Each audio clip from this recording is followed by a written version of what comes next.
Pero guys, for today's video, ipapakita ko naman po sa inyo kung paano nga ba magbayad ng utang kay Peso House. So, i-open na po natin si Peso House. And ito nga po guys, lalabas ka agad po dyan yung repayment amount na po ninyo. So, repay immediately. I-click lang po natin yung repay immediately. And, so lalabas po dyan guys yung full details ng ating repayment. So, ganyan po siya. Baba guys, kung mapapansin nyo, meron po siya dyan ng online repayment at offline repayment. Under online repayment guys, meron po silang biller na si Peso. So, pwede po kayo ditong magbayad gamit si Peso as biller nila. And then sa baba guys, meron pa silang options na pwede nga po sa BPI, Union Bank, RCBC, URPH, and Peso WebPay. So na guys, subukan nating magbayad gamit ang kanilang biller na si Peso. So magbayad po tayo dito guys gamit ang GCash. So gagawin po natin dito guys ay i-copy po natin itong account number na binigay nila. Ayan. And then proceed po tayo guys sa ating GCash account dahil doon po natin hahanapin yung kanila pong Peso biller.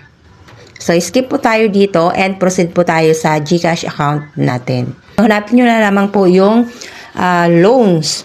And search po yun dyan, scroll down nyo po, hanapin nyo po si Peso biller po nila. So since di ko makita si Peso, so ayan, so sinearch ko na nga lang po sa kanilang search bar, si Peso biller, kung available po ba. So wala nga pong lumabas na Peso mismo guys. So ang lumabas po nga po dito ay Peso Incorporated or Peso Inc.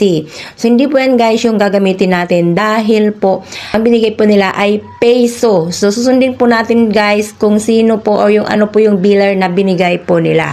So, back tayo dito guys. Hanapin po natin under sa online repayment. Ito po si QRPH. So, click natin yan. So, picturean lang po natin to guys na QR code. And punta tayo sa GCash and then scan lamang po guys. Scan using yung pinicturean nyo na QR code and then agad-agad guys, so lalabas po yan dyan yung details po ng inyong babayaran. And then sa taas guys, mapapansin nyo yung LeftGen. So ito po guys yung developer nila. So ibig sabihin ay automatic for direct tap po tayo na nakabayad po mismo sa kanila. And then click na po natin itong pay. And ayan, agad-agad po yan guys, lalabas na po yung pinakang resibo or proof na naiprocess na nga po yung atin pong payment mismo sa kanilang QRPH. Ito yung proof, so LeftGen paid via GCash.